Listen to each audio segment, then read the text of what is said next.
Hey everyone, it's Natasha and Serena with 0 to 100 with Natasha and Serena. How's everyone doing? Good. live. We're also going live on Instagram right now, so Gonna go live. Trying to be everywhere at once. And like nowhere at the same time. Oh, speaking of going nowhere, it looks like we're about to lock down again. Oh, I know. About to quarantine again. Florida is out of control with the numbers. I don't even know what the numbers are today, but today's 8,500, which is the second highest day, compared only to yesterday, which was 9,586, I think, or something. I think I just made that number up, but it really was like 9,500 in one day. That's so scary. Part of me be feeling like it's propaganda because it's not propaganda. But so I told you my friend went to go get tested, but your dad did have a different experience. But I just feel like there's no way I would have sat in that line for a whole day. I would have been like, after 2 hours, I would have been like, well, I'm negative. Like, screw. I got a test like involuntary. I didn't go or sign up to go get one. I had a hospital experience. Which is our moment to celebrate. Yes. Because my girl...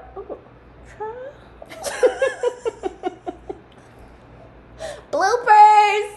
Bear with us, y'all. You know we're going to leave that right in there. Yeah, that's what makes us... I can't... All of our mistakes, that's what makes us perfect. Now when I put it on... imperfectly perfect. You're welcome. You know you love it. Yeah, that's our moment to celebrate, man. Serena, a week ago, it hasn't been 2 weeks. No, week and a half, probably. Yeah. So a week and a half, you were... And this girl's... I don't know if you're human sometimes. Yeah, this is like my first time like getting dressed and like putting on some makeup and getting myself together. So I'm kind of happy about that. I'm celebrating that. But yeah, I did. Yeah. Was about a week and a half ago. Had to be rushed to the hospital. Got emergency surgery. That's so crazy. And actually, it was the day that the episode 1 of season 2. I don't know if it's really seasons, but yeah. So the last episode on defunding police, it was that day, and yeah. I remember you like posted everything, and I was like, oh, someone said da da da, and you were like, do this. Girl, my stomach hurt. I'm gonna go to the hospital, and I'm like, you're gonna go where? And like an hour later, it was like, yeah, they're rushing me to surgery. I'll tell you later. Long story. Yeah. What? Happened really fast, but yeah. What? So I was like, the episode is posted. So. Yeah, she's literally probably like on the little gurney or whatever it is, being wheeled through the thing. Her husband's probably like, my wife, and she's like, Natasha, just make sure you go here, click on this, then click on this, then click on that, and push this. And I'm just like, girl, are you good? Yeah. The heck with this episode. We could post this later. But if you haven't seen it, it's a good episode. I'm glad that, we did get it out. But I feel like because of that, we weren't as interactive with responding to stuff. So I apologize if I missed anything on my end. Yeah. But, this one we definitely will be a little bit more active. Yes. Because that's the one scare of the rest of the year with regard to your health. Like, I don't got time for that, girl. Yeah. So that's our moment to celebrate. I'm celebrating that I'm back. I'm glad to be back. Glad to be healthy and alive. So and looking like nothing happened. Like, it's like, oh, I'm just a little sore. Like, what? How? Thank you. But I'm really glad you're okay. Thank you. Really glad. I mean, still, sad about the situation or whatever. It's difficult, but you always keep high spirits. So I ain't drinking today because I got a little stomach ache. But I got this. What is this again? Seltzer water. Oh, seltzer. Yes. Yeah. So I got this. My hand all in the thing. I have Coke Zero. Mm-hmm. So cheers to that. Cheers. Nonetheless. I didn't even drink. I think that's bad luck. I also think it might be bad luck to cheers on not. No, that can't because kids cheers and kids don't have bad luck, right? So, anyways, do they have bad luck? Cheers. Oh, little kids like cheers. Little fast ass kids.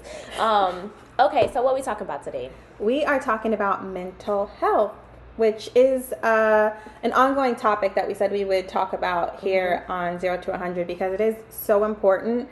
And it's tied into everything that we do. I think even, last week we talked about defunding the police and a lot of the racial injustices that are going on. And mental health is tied to that too. I mean, a lot of people are struggling with the things that they've seen, things that they're learning and hearing story after story of sad story. I mean, it's not normal to keep hearing about people dying or seeing violence happen. So that alone, I feel like, is a reason for us to be talking about it.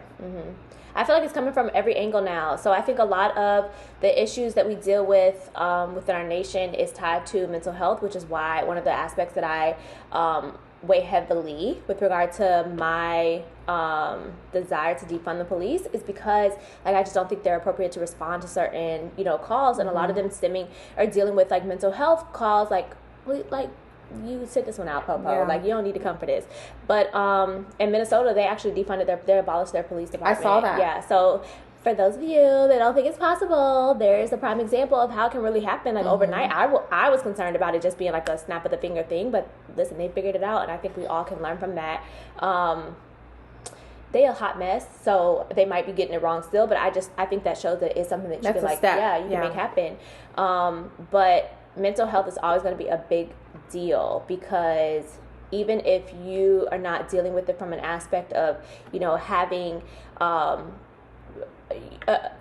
a not outbreak, what's the word that I'm looking for, an episode, so that puts you in a situation where you're having to deal with authorities or whatever, you're experiencing other things. And so like in this instance, with everything going on, like you are having to receive all of this going on, and all of this like just negative information just coming your way. And then also too, you're trying to figure out ways to change it, ways to fix it, whatever is your thought process. It's just a heavy load right now. And it's a really weird time too, because we're also in the middle of a pandemic, so a lot of us are stuck at home still, or just in this weird place where there's not many places that you can go to kind of interact with other people or to take your mind off of things. You kind of have to sit with your thoughts, or you're stuck in whatever situation you're stuck in at your home. So that I think is even weirder. I mean, that's an extra layer on top of whatever you might be dealing with. So you could literally be receiving it from any angle. And a lot of people, I think, are not aware. And then I know within our community, there's this huge stigma that we've spoken about before with our mental health episodes, and trying to erase that stigma is most important right now, because like for the reasons that we just talked about, like people being stuck in the house either by yourself and you're just not coping with that well, or you're in a house with a house full of family and y'all just like at each other's necks all the time, and there's really nowhere to go. So there's just so many ways to look at it, but ultimately it comes down to the fact that your mental health is really important. So May was actually Mental Health Month, and if you would ask me in April, I'd be like, oh May, I'm going to be posting all this information. But I felt like May was probably the most mentally stressful month that I've had in a very, very long time. And a lot of it is being in the house. So we had been in the house for, by that point, like almost 2 months. Right. So I just feel like that was coming to a head. And then at the end of the month, we just were overloaded with everything going on, with the police and all the murders and the racial issues that were finally coming to a head that we were facing head on and dealing with, the protesting. So it was like May, I had to I couldn't be outspoken like I wanted to, but mental health, just like Black History Month, should be all the time. Oh yeah. You know what I'm saying? Like it shouldn't just be for that month is designated. Yeah, let's make it more at the top of the list of things to talk about, but it's June, and then it'll be July, and we still gonna be talking about it because it's still relevant.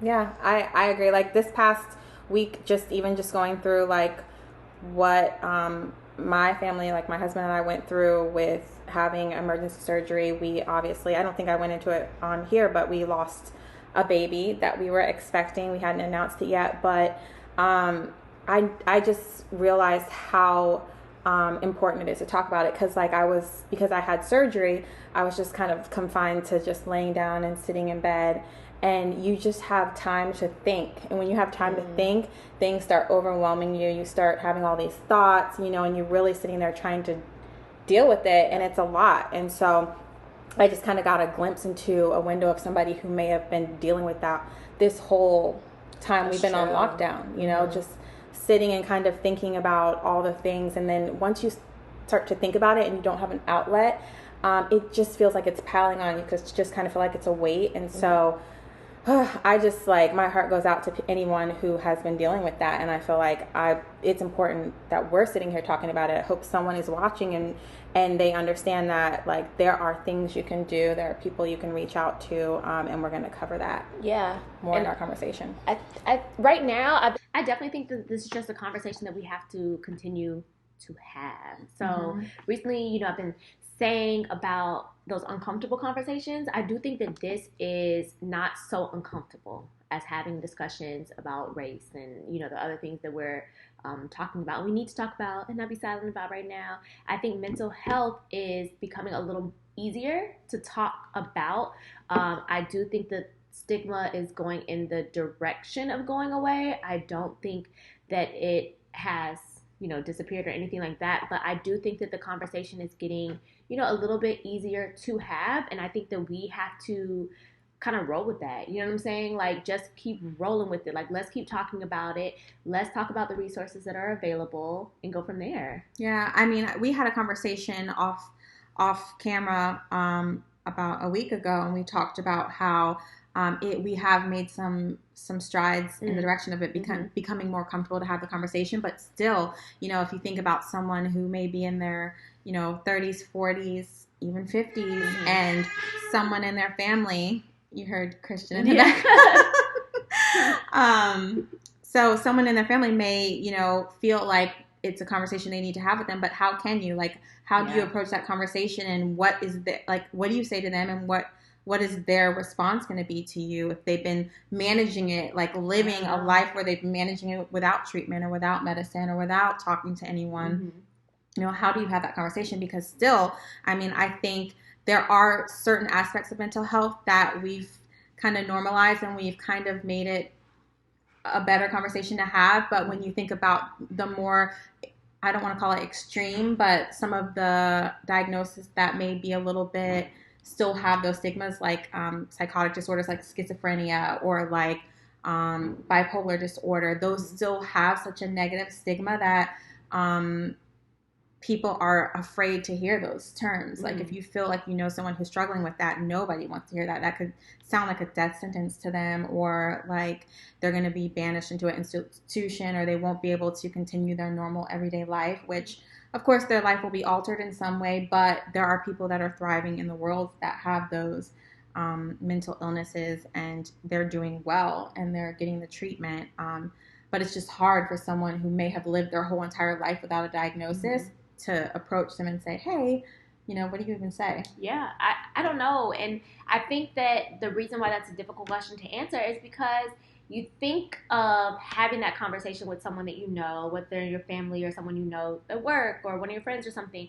But then you also think like, dang, well, how would I feel if like they came to me and said whatever? And I feel like I'm kind of, woke when it comes to mental health, and I still couldn't realize, like, who are you? Like, what? Exactly. Like, obviously, I don't have an issue with that. If I had an issue with that, then I would have taken care of that. It would.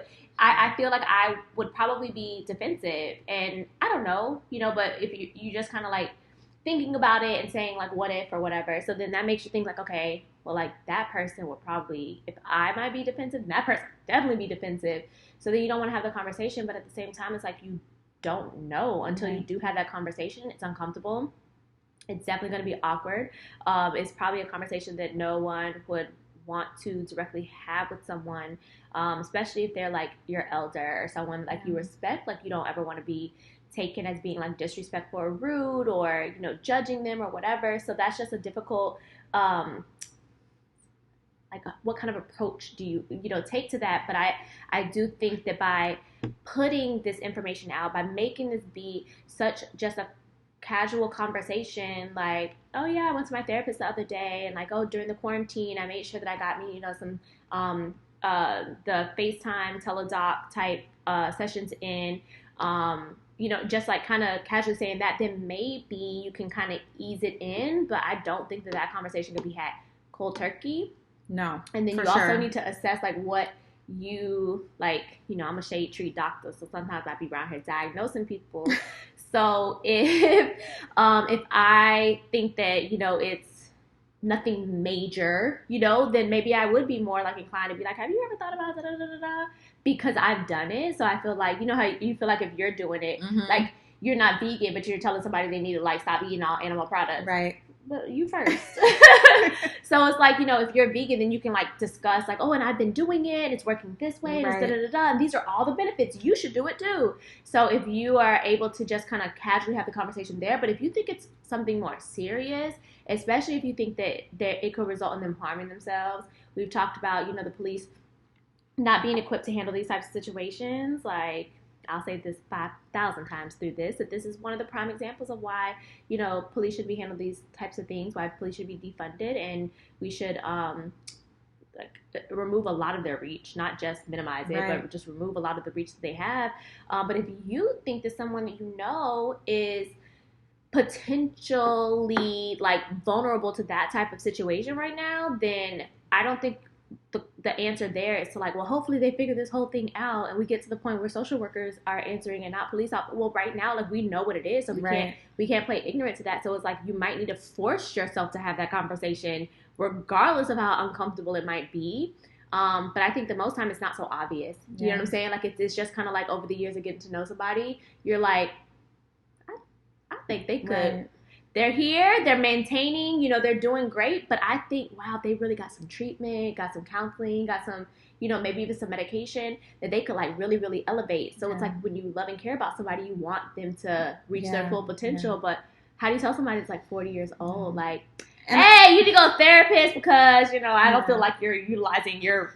And I think you're right. Like, the more that people have these conversations, the more people share them. The great thing about social media is that people can share so much on it. And so when you see somebody else, even somebody that you don't even know, maybe across the world, share a story and you can relate to that, you'd be like, hey, maybe I've dealt with some of that. I've like, oh, that sounds familiar to me. Like, I've been in that situation. And so that can prompt you to kind of seek the help that you need to seek. I was overwhelmed. I was not overwhelmed, but I was amazed this week by like when I shared my story of what I went through this past week on social media, how many women reached out to me and said, oh, hey, I went through the same thing, even though like it can still be looked at as something that's shameful or something that you don't really talk about. I think a lot of women still look at like the loss of a baby or even infertility or anything like surrounding that area seems...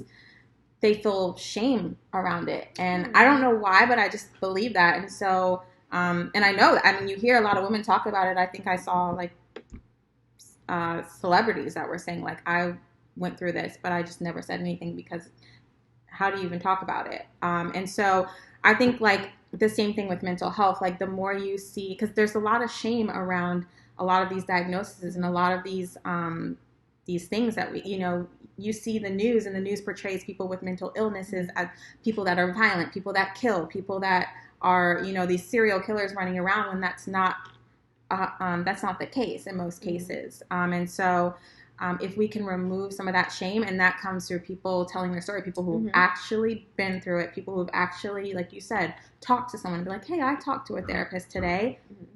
And that'll be like, okay, so then it's okay to talk to a therapist. Yeah. But I mean, even when you, so like I am an advocate for, well, I haven't always been, you know, I had to like, I'm a product of my environment. So I had to get past those same stigmas that were affecting me from childhood.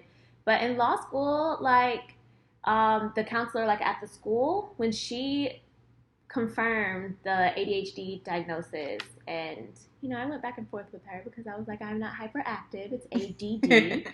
You know, here I am thinking like, got this lady from, and then she proceeds to like discuss treatment, not medication, but like coping mechanisms for anxiety, and I'm like, girl, stay on track. Like, didn't nobody say that's about no anxiety? Like, I don't have anxiety, and the way she described it, I couldn't relate. Like, she told me to wear a rubber band on my wrist, and like every time I'm feeling anxious about something I can't change, then to like pop the rubber band, right? So like this doesn't pop, but like a rubber band, you know, it's like really bendy, so it pops you. And I was like, what do you mean about stuff you can't, like if it's raining outside and you know that makes you feel anxious? I don't think I'm literally allergic to rain. It breaks me out in hives sometimes, and I still don't get anxious about it. So I read her the riot act. I was like, how dare she try to, you know, diagnose me with anxiety?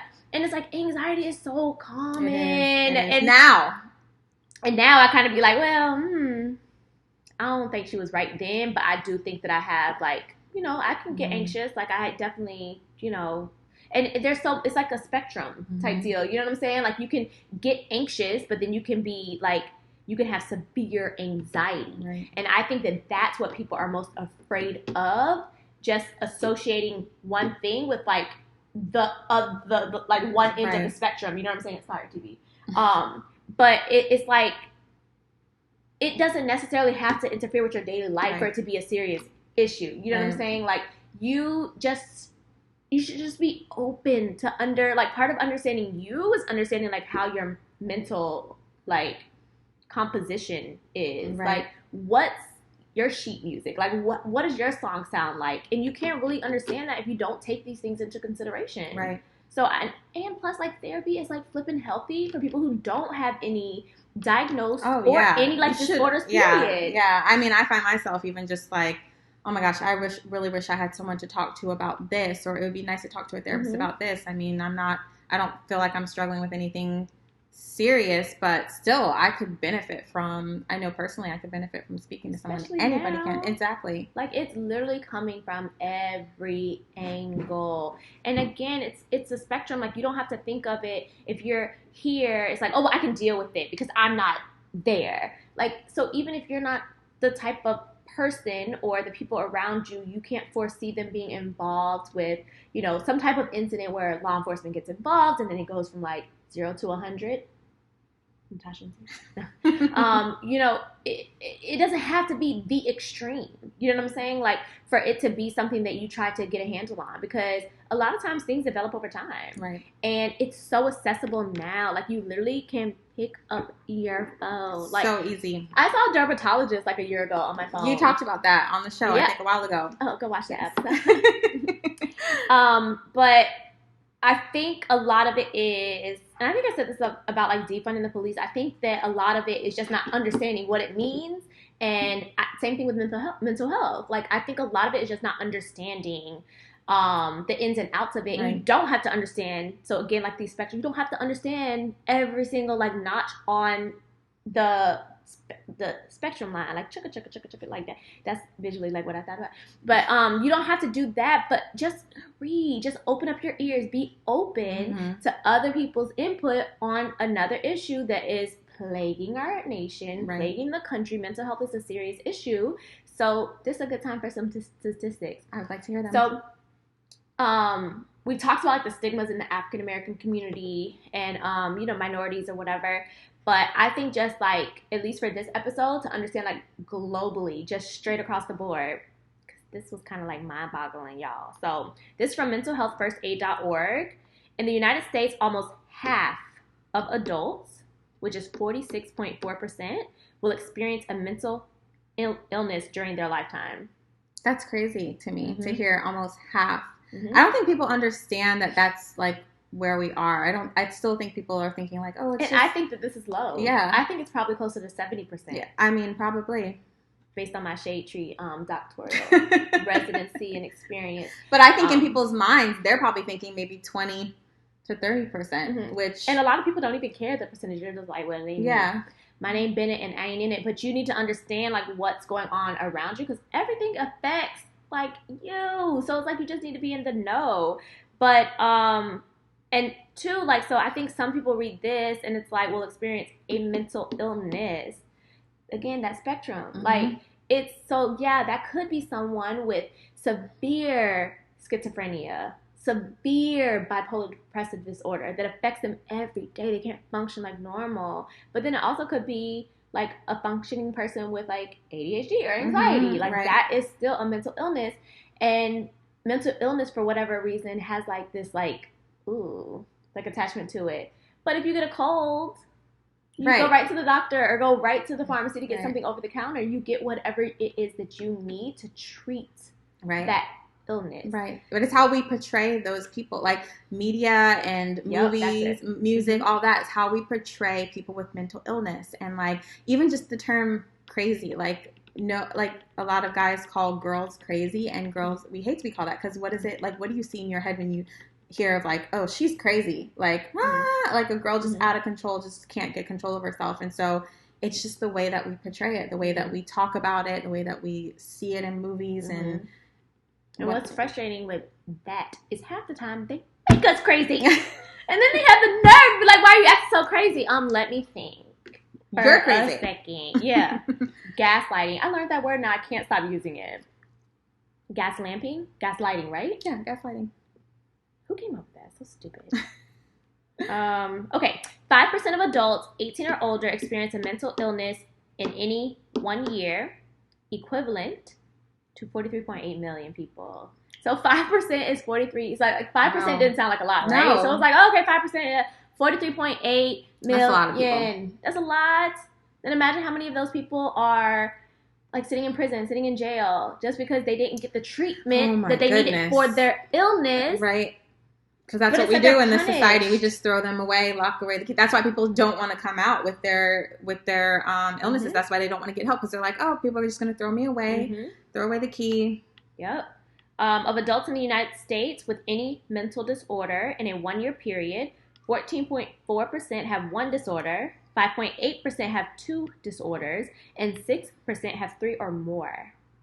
So again, 5% was 43.8. So we're talking 6, 14. So 14% of people that have any mental disorder in 1 year period, so like 90 million of them in a year, are suffering from one. And then you have probably like about 42 million that are with two. And about 45 or so with three or more. So that's just a lot of people. And to me, it puts it into perspective, because how many people well, not so much now, because, we're about to go on lockdown again. Oh, but before the whole coronavirus, how many people did you come in contact with on a daily basis? Right. And that's like part of the thing where they say, like, don't be going off on people for stupid, trivial stuff, because you don't know what you don't know what they're going through. Yeah. So it's like, of this 50 million 50 million That's people, probably right, though. I really do think these numbers are low. So half of all mental disorders begin by age 14 and 3/4 by age 24. In the United States, only 41% of the people who had a mental disorder in the past year received professional health care or other services. Wow. So these are the people that have, I guess, the way I read it is that those are the people that have been diagnosed. So you've been diagnosed with something, but then almost half of them that have been diagnosed didn't receive treatment. Right. Over half. So a lot of it is, because like when I hear stuff like that, and then my response comes from a place of sympathy, empathy, like, dang, man, this is not the way, like, we gotta do better, we gotta figure this out, and then I can hear the other types of people that are like, well, it's out there, they could get the help if they just go get it, the resources are there. And I just feel like that's just such an ignorant outlook, and just such like a selfish like way to look at things, because like you were saying about no health insurance. Right. Yeah. I mean, even when I hear that number, 41% of people who received some sort of help, even that was probably minuscule. Like I know people who are struggling with mental illness, and the help that they get, first of all, it's so scarce, it's so expensive. The people who can afford to get ongoing treatment is so expensive. So people who do get treatment, it's really basically like a Band-Aid. It's like if they have a psychotic episode, if they have a violent outburst, then that's when the cops are called and they're taken and they're put in some sort of institution. They get them under control. You kind of give them a little bit of therapy and medication, and then they just let them go again and wait for the next violent outburst or psychotic episode. And like, is that really a treatment? No, it's just reactive. Like it's just a Band-Aid. And I think that for us to be so advanced, like, why aren't we more proactive with stuff like this versus just reacting? Like, yeah, I get that sometimes, someone can be diagnosed on a treatment regimen, medication, whatever, and they choose not to take their meds. Well, I feel like it's an ongoing process. Like, you constantly have to, like, evaluate and change those meds. The side effects are so crazy for some of those medications. So the person is already suffering and dealing with so much, but then you're still gonna say like, well, they didn't take their meds. Okay, so what can we change? What can we do to make that happen? And it can't come from, the hammer nail thing. Like, it can't just be like, blah, blah, yeah. Like, I mean, you know what I'm saying? Like, these are people. Oh yeah. And for it to be such an issue, like, I just don't understand like why it's not more of a priority to like get a handle on it. I mean, I watched the show. I love the show Ozark, and I don't know if you've watched it, but the last season kind of tackled that a little bit. Where, what's the main character? His wife's name? I don't know. Her brother came.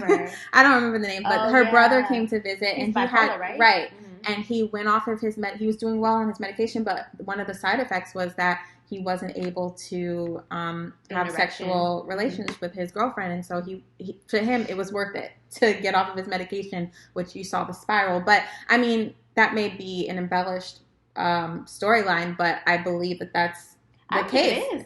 I don't know personally, but I think that could be the case. Like you said, like the side effects, and they should be. I mean, I don't know. I think it's really expensive to do the research, to have the ongoing treatment, and to provide it at a cost that's affordable for people, or even just providing it for free. The only inpatient center here in Palm Beach County, Jerome Golden Center, recently, I think about 6 months ago, closed down because they just ran out of funding. I don't know if they were mismanaging it or what the case was, but that's devastating for this community because that was the only one. And so I don't know, like, what can we do to be more proactive? What is it? Money? Do we need to start raising money? Oh, Natasha. Defund the police. Oh, okay. Defund the police. Because that is a prime example. Mm-hmm. Like, why would it's the only facility, the only inpatient in the one. county? Mm-hmm.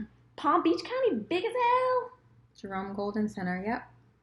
See, and then this is the type of stuff that's like, information is like, oh my gosh, I don't even know if you could, like, I was going to say worth its weight in gold, but it's like you can't even put a price tag on how valuable information is right now. And then that's the kind of information that people need so that the conversations can change. So then we can start saying, like, if someone brings something up and, they talk about someone with a mental health disorder, then we can respond and say, well, I just hope that, if anyone I know or, I'm in a situation where someone's dealing with that I, remember not to call the police and instead I'm going to call this number. Mm-hmm. And did you hear about the facility that they're trying to shut down? We should do something about that. Right. We should try to, so, but I had no idea about this. And it blows my mind. If you would have asked me, how many facilities like this in Palm Beach, I would have been like, considering the size of Palm Beach, I would have said there has maybe to be 5. Yeah, at least 5.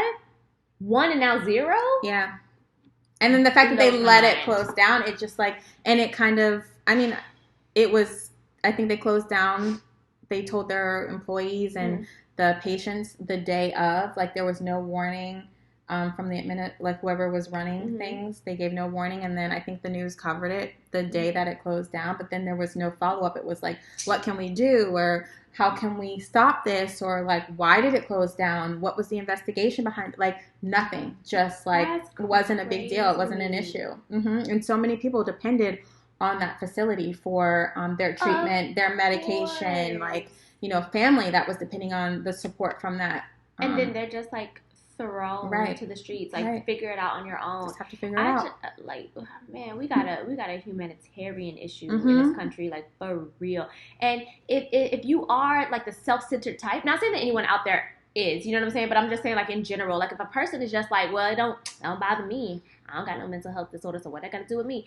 It does affect you, because now imagine how much, like if the crime was really, if we were really focused on crimes and not just like keeping the prison numbers up, and it was really based upon like, okay, crimes that are committed, we're going to address them, sentences be fair across the board, whatever. Imagine how much of that crime would decrease if these facilities were norm, if they were normal. You know what I'm saying? So imagine. So it does affect you. It does. In one way or the other. So then it's like, I don't know. I really feel like like there's so much, and this is why like I'm gonna get involved in politics, because I just feel like there's so much of just like unknown. Like we're just scratching the surface. But this is an issue that has been, all of these issues have been around for so long, since and we're beginning just of time. scratching. It's like a scratch off. Yeah, and like, we're in 2020. We're in 2020, just like uncovering, like discovering something for the first time. Like I would have thought that was like basically like a basic fundamental right to have a type of a facility like that, just like homeless shelters. It should be, yeah.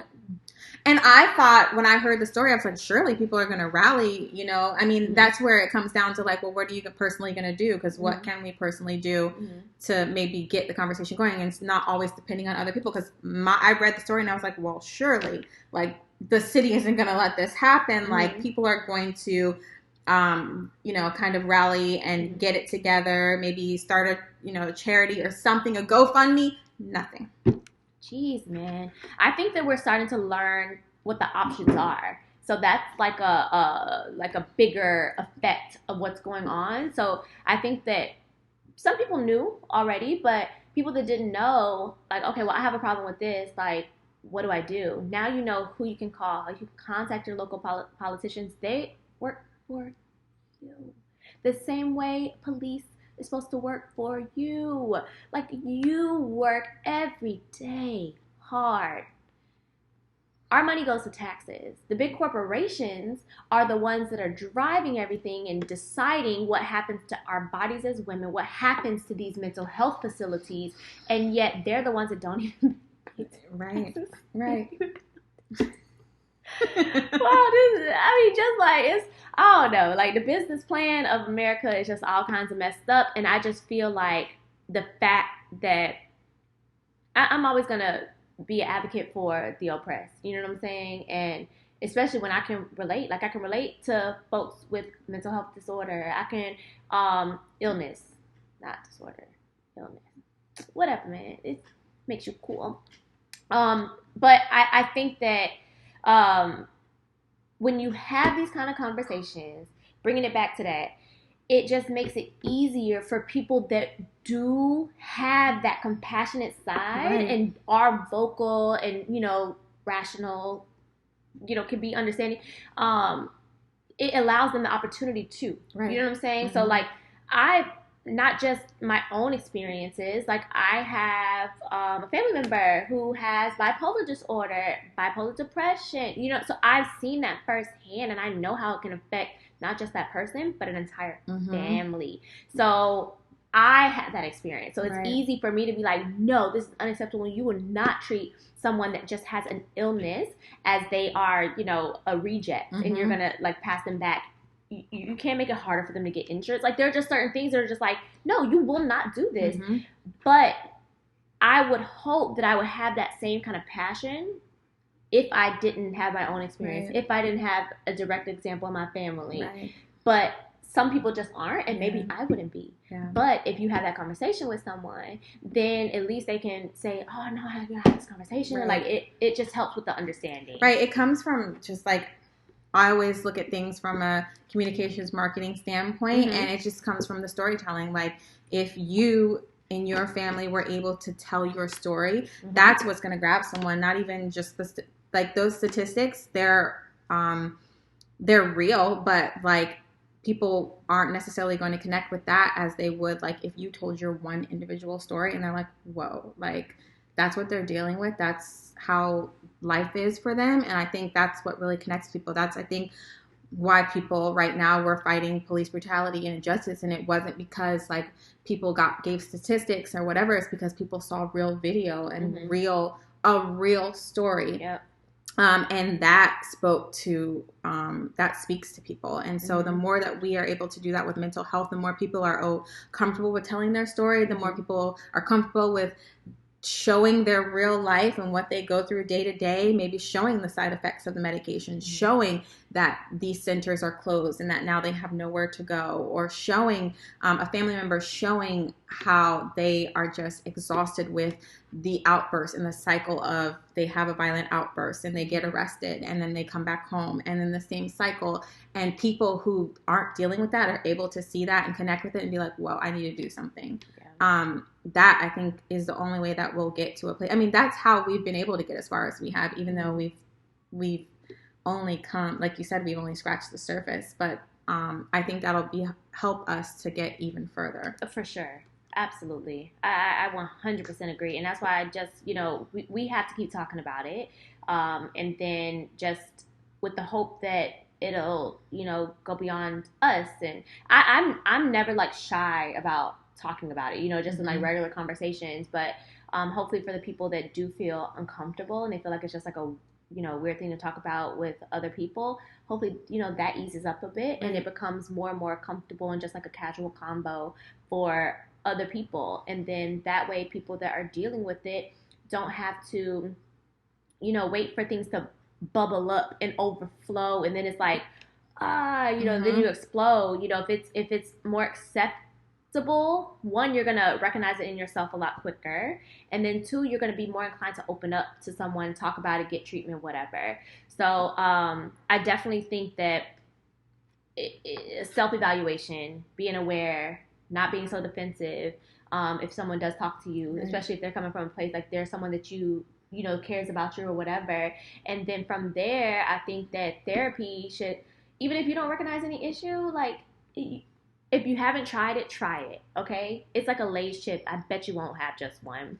Seriously. Like, the first time I went to therapy, I was like, this is great. Like, I feel better. You just feel like a weight lifted off. And, it's kind of like when my clients come to me and talk to me, and I'm like, listen, everything that we talk about is protected. I can't talk about it. So same thing with therapy. Like, it's protected. Right. So you feel just like this openness, no judgment, and then you can leave it all there and then go home versus like having a conversation with a friend or family, and then they like, hey, so how's it going? Da da da. And it's like, oh, I've just like kind of processed that. I didn't want to talk about it, So it's like it doesn't go away. But then I think that therapy, being open, self-evaluation. But then I think that there are other ways that you can kind of keep your mental health kind of in check. And I think that list varies for every person. It's going to change. Every person. And I think that I want to encourage every single person out there, because my list even changes. Like, I might have, 3-4 things or whatever that I typically do, and I will notice that if I stray away from those things, that I can kind of feel like I'm just like, it's kind of a little rocky right now. Like, I want to get organized and get back into, where things are good for me. But if I'm constantly changing, then that means that like my list at any given point is not going to be the same thing as your list, not going to be the same thing as your list or whatever. So, but sometimes they can be similar, or sometimes you can take, one or two things from this person, that person, or whatever. So let's talk about some of the stuff that we like have on our list. Okay. You want to go first? I can. Okay. So one of the things I think you should definitely keep in mind and do all the time is just rest and know when to take a step away, or a vacation, or I don't want to call it vacation because that sounds so extreme, like you have to go away somewhere, but vacation if that's what you need to do, or just rest and just take some time to yourself. I know right now we're in the middle of a pandemic, and if you are fortunate enough to still be working, a lot of people are thinking, well, there's nowhere to go. I can't travel anywhere, so why even take a vacation? So a lot of people are working overtime. They're working every day and not resting like they normally would. Summertime is when people would normally take their vacation, and they're not doing that. And so I think it's important if your company, a lot of companies have realized that. I know one of my friends, his company went to a 4-day week just for the summer because they realized people weren't taking their vacation. So they wanted to give them that extra day to rest. But if your company isn't doing that, then you need to know for yourself when you need to take that break. When is a good day to maybe take a sick day or your vacation day? And if you can't do that for your job, then on a Saturday, if you can, take some time to just be like, I'm just going to sit and just relax, not do anything, not think, not overwhelm myself, or, whatever it is that you can do. So I think always take into consideration that you need to implement days of rest into your life, and it should be, not every week, but I mean, if you need it, Natasha is like, yes, but I mean, it could be once a month. If you're like, I just don't have the time, once a month, implement it. Once every quarter, like the people around you trust will benefit from it if you're able to take a rest. You may say, I can't afford to take a day of rest, but you really can't afford not to. Right. Girl, preach. That's a whole word right there, for real. Like, seriously, though, like, how, like, you can't pour from an empty cup. You know, we've all heard that saying, and that's so true. So it's like, you can't give when you have literally, like, depleted, like, everything that you have within you. So, I mean, obviously, like, a rest for me is going to be different than rest for you, or rest for, you know, whomever else. Because I can't stick to a certain schedule. You know what I'm saying? So, like, if I'm in trial, then there is no such thing as rest. So then when I'm in a downtime, listen, I think it's so unattractive when people, like, fake busy. You know, I know you know people like that, where they're always like, oh, sorry, I gotta take this call. They think it looks good. Listen, that's a telemarketer. Yeah. You can turn those calls down just like we do. Like, come on, it's not cute. So I never, like, if I could have it my way, I would never have to be busy, and I would always just, like, be poolside, like, just living it up. But I don't got like that. So sometimes I'm really busy, and when I'm not busy, I've gotten so comfortable with just, like, literally taking a veg day, like, just stay in bed, watch Netflix. And even when I feel guilty, people like, don't feel like you need that. I still, like, some days will be like, oh my gosh, I didn't do anything all day. But then I think about, like, when is the last time I had a day where I didn't do anything? And it literally will have been like a month ago, 2 months ago. So I personally, for the way my life is set up, I take it as it comes. So if there's a day where my list, like, there's nothing pressing on my list, and I feel, you know, you get that feeling like, man, I'm like about to burn out, I take it. Like, I sometimes by force, but I do take it. So I definitely feel like, you know, with all of these, you have to kind of, like, mold them to fit, you know, your lifestyle or whatever. Because, shoot, you got a kid, so you can't just be like, my list of things to do, I'm going to take a nap at 3 o'clock. Oh, if Christian decides he's going to take his nap at 12, you better take your nap. Exactly. And you know what?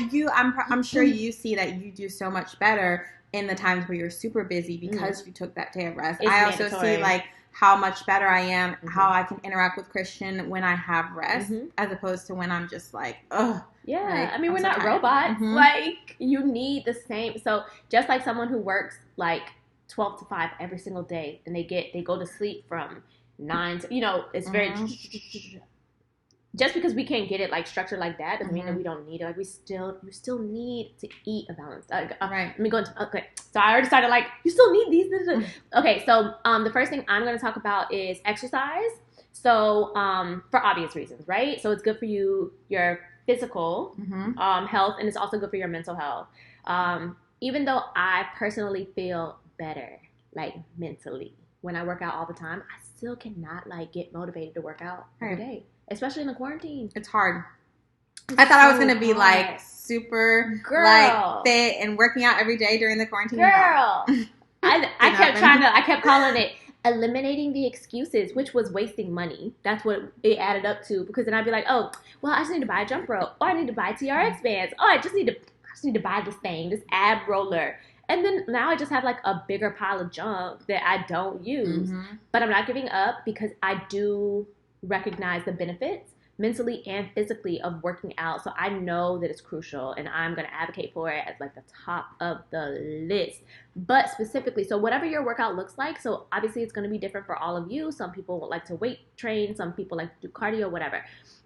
I think that every single day it needs to have some kind of aspect of outside. So either you, like, go outside and do, like, an outside workout, you go for a, outside stroll, or you go for an outside jog, run, ride your bike, whatever. There's just something so valuable about Mother Nature. And there's actually studies that show, like, if you're, learning something new, that if you go for a walk where there are a lot of trees, that it actually helps. It's probably something to do with the oxygen in your brain or whatever, but it helps with your attention.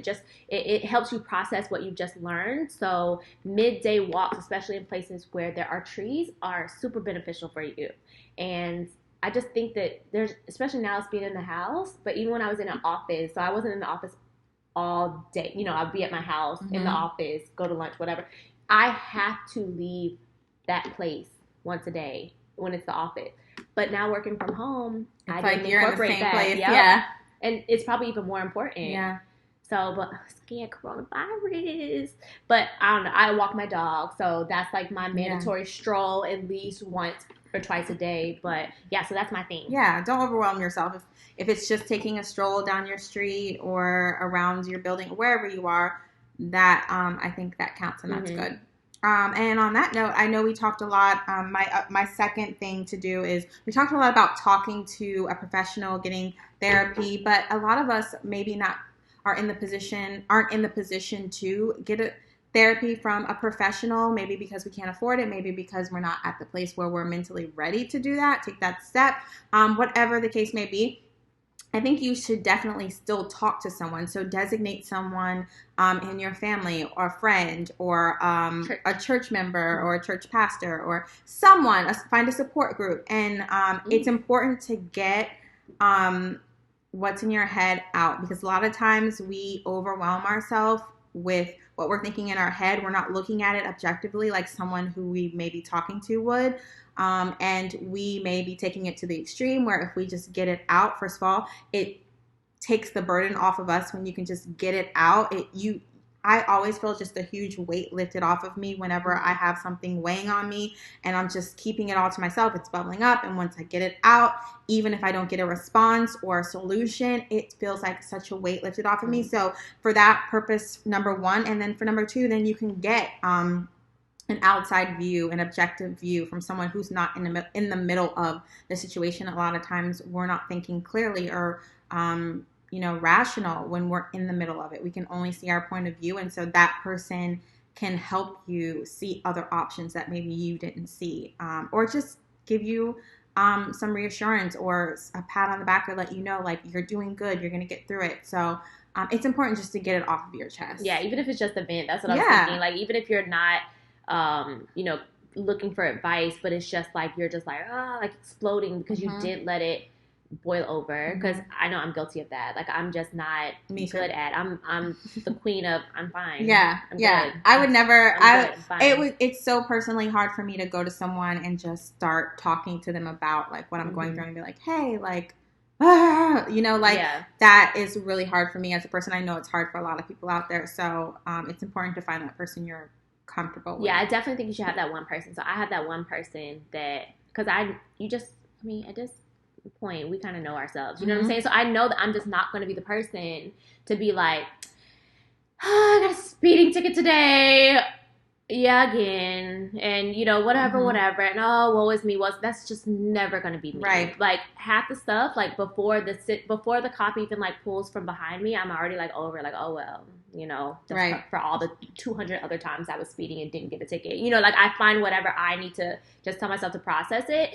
But I know, like, that's me. Like, I'm not just going to change who I am and just all of a sudden be like, okay, well, I know I need to tell you about everything, so I got a speeding ticket today. I don't want to do that. So this person, like, is, first of all, always there, never judgy, listens, and then for some reason always knows exactly, like, what to say in that moment. Like, sometimes I don't need to hear anything, and it's like, in those moments, I don't really get much back. But then other times, like, I really need advice. So it's just, it worked. That's like my person that I go to talk about whatever. And they pretty much know that when I come to talk, it's boiled over. So it's not often, which is why probably, the phone gets answered when those calls happen.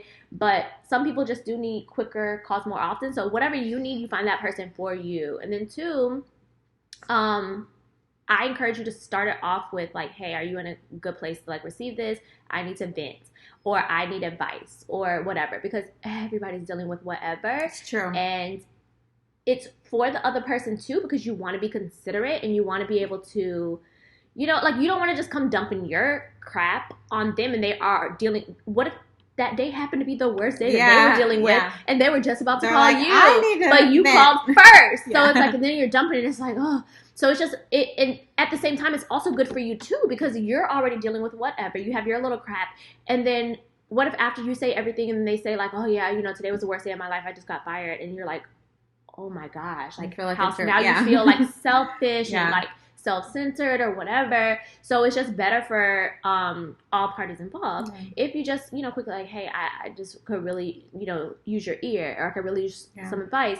Are you in a place mentally to where you can handle me unloading my crap on you? Yeah. And letting them know also that they are your person, because then also you don't want them to think, well, why does this person ever always call me when there's like a problem or they're whatever? So you should probably let them know that they're your person. Well, if they feel like that, they might not be your person. That's true. But so okay. Since I talked about exercise, I guess I'll talk about balanced diet. So I can tell a difference when I eat junk. Like I just don't feel good. Like not like a tummy thing. Like it's not necessarily like your gut. Like I have, headaches. I can't think as well. And it kind of, for me, goes back to when I was like in elementary school and we had like SATs. And my grandmother would be like, oh, I made fish. That's a smart food. It's like all these like little foods like, oh, you need your green vegetables because this. And it was like, oh, okay. So even regardless of whether I remember exactly what foods, were whatever, I know that they're important. So I try to just, I don't know. I try to make sure I have green leafy vegetables every day. I try to make sure that I'm not eating a lot of processed foods, that I'm eating the whatever fish I can eat that I'm not allergic to, and some chicken and, whatever. So like whatever your diet is, just make sure it's balanced. You're getting enough protein, all of the various vitamins that you need. And then if you're like vegetarian or vegan and you can't get those, like supplement them with some vitamins or something. Just make sure you have that balance. Yeah, I agree with that. That'll help give you so many other benefits like you said. And lots of H2O. Oh, yes. Water. What can you say about eating healthy? There's so many benefits to it. It's not just mental health, but it's like your physical health and, so many benefits. But I think some people don't like realize that affects like your mental health. You know what I'm saying? And I think that's why, like, as parents, you'll go eat junk and then you'll like feed your kids like the right stuff. So it's like, this is important for their development, and it really does like play a part into the way you think and like how your brain is processing things, what your diet is. So eat right and drink lots of water. Exactly. And my last thing that I had is just, it kind of goes along with rest, but it's just meditating and knowing when to like put social media down and have like thinking on good things. So it doesn't have to be, I think when we think about meditation, we think of, someone sitting there going, and, that whole image. But it could just be like sitting with just clearing your mind of anything that you're thinking of and just sitting there in silence for however long that you can do that. And I think that's important to do because for your mental health, like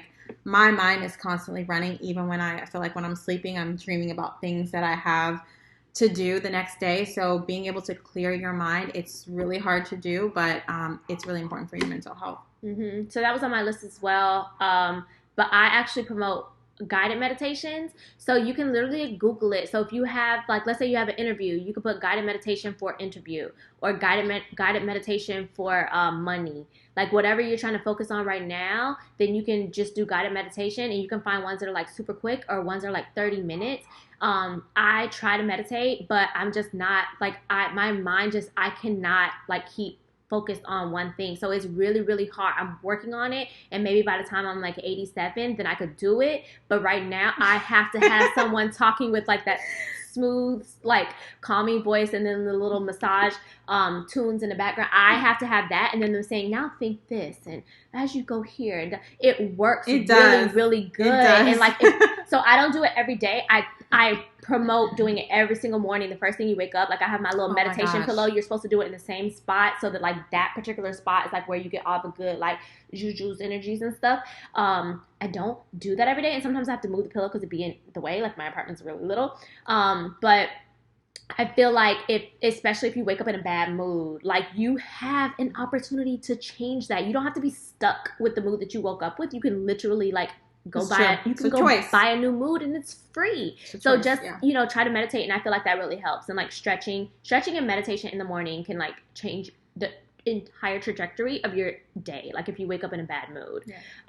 So since I could not do 3. We didn't say a number, but she had 3 and I have 5. So I also have massages. So I know that some people think of like massages as a luxury, and we can nix that stigma because I think massages are so necessary. I went for a lunch break the other day and got a 2-hour massage, and like it was the best thing. Like the 50-minute massage would just piss me off. Like I would literally be like, listen, I'll give you my right toe if you just keep going. Because, like, I know, by the time you get relaxed, they're like, okay. Yeah, like, I want, like, a puddle of drool to be on the floor through that little hole where you're there. So I personally think that massages should be almost like taking a Tylenol. Like, they just do, like, I get really tense here, and I tell them, follow your hands. And they're like, if it's a new masseuse, they're like, follow my hand. He'll see. So then they realize, like, oh, do you sit at a desk? Oh, do you, like, because they can feel it all in here. Mm-hmm. And I feel like I can feel it too. Like, if I'm carrying, like, bags, if I'm traveling a lot and there's, like, a bag on my shoulder, I literally get tense. And it's like, before you know it, like, your shoulders are higher. And then it leads to, like, headaches and just discomfort. So I'm an advocate for massages. And I do not think that they should be viewed as, like, a luxury type thing. Spa days, we can keep those as a luxury. But that's, like, when you go for, like, you know, a specialty massage, you know, whatever. But, child, take you behind the Massage Envy or one of the little, those massage places in the plazas that charge like $40 for two. The best. And I think most chiropractors offer, have massages. You can find them on, you can find it on Groupon. Groupon is a great move. Mm-hmm. Yeah. So, like, before, like, when you got in a car accident, massage therapy used to be involved. Like, they don't pay for that no more. So, but a lot of them still do have the therapist because it makes them able to do what they need to do with regard to the manipulations. Right. If the masseuse can get, you know, things loosened up. And they do, like, more of a medicinal type massage at chiropractors. So, listen, the options are endless. Just Google it. It's important. Okay, and then, oh, I only have one more thing. So the last thing was listening to music, podcasts, audiobooks, just something that you're listening to. This podcast. Whatever. Yeah, there you go.